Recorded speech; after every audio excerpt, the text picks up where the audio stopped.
आज रामू सुबह जल्दी ही चला गया था। 4 दिन से उसकी बिक्री नहीं हुई थी।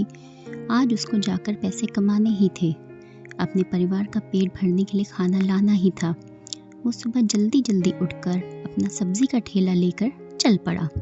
लेकिन भाग्य का खेल देखो, जैसे ही वो घर से बाहर निकलकर सड़क पर आया, उसको तेज रफ्तार से आते ट्रक ने टक्कर मार दी। ट्रक के टक्कर मारते ही उसके प्राण पखेरु उड़ गए। तुरंत वहाँ भीड़ लग गई। उनमें से कुछ लोग उसको पहचानते थे। उन्होंने तुरंत उसके घर पर जाकर उसकी मृत्यु की सूचना दी। घर पर रामू की बीवी और उसके 2 बच्चे थे, 2 साल का मुन्ना और 4 साल की मुन्नी। दोनों बच्चे बेचारे भूख से रो रहे थे। उनकी माँ उनसे कह रही थी, रो नहीं, शाम को पापा खाना लेकर आएंगे।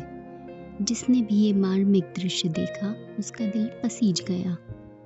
आस पड़ोस वालों ने रामू के क्रियाकर्म का प्रबंध किया। आज पड़ोस वालों ने रामू के घर कुछ न कुछ खाने का भिजवा ही दिया।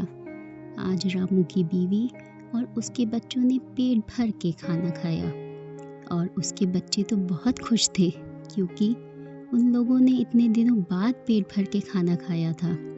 रामू की बीवी समझ नहीं पा रही थी कि वो बच्चों को देखकर खुश हो कि आज उन्होंने पेट भर के खाना खाया, या अपने पति की मृत्यु का शोक मनाए। अगले कुछ दिनों तक उन लोगों को खाने के लिए कुछ सोचना ना पड़ा। रोज कोई न कोई पड़ोसी खाना भिजवा देता। बच्चों के लिए तो मानो कोई त्योहार था। उनको रोज दोनों समय पेट भर भोजन जो मिल रहा था।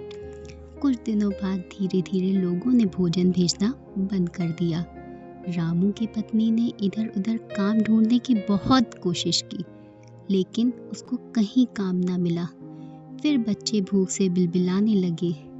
एक दिन मुन्नी ने कहा, अम्मा, ये मुन्ना कब मरेगा? मुन्नी की ये बात सुनकर रामू की पत्नी ने उसको जोर से डांटा और कहा कि वो ऐसा क्यों बोल रही है। मुन्नी ने बहुत ही मासूमियत से जवाब दिया, अम्मा, जब मुन्ना मरेगा तभी फिर लोग हमारे यहाँ खाना भेजेंगे।